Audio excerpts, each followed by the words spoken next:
ఒకటి ఇచ్చారు.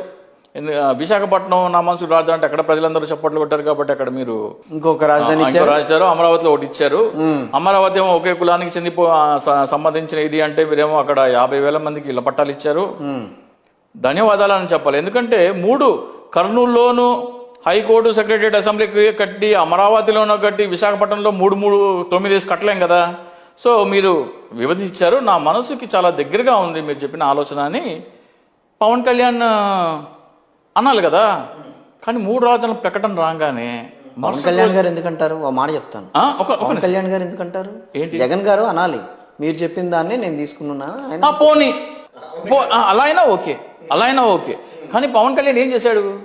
అమరావతి ప్రకటన రాగానే పరిగెత్తాడు అమరావతికి.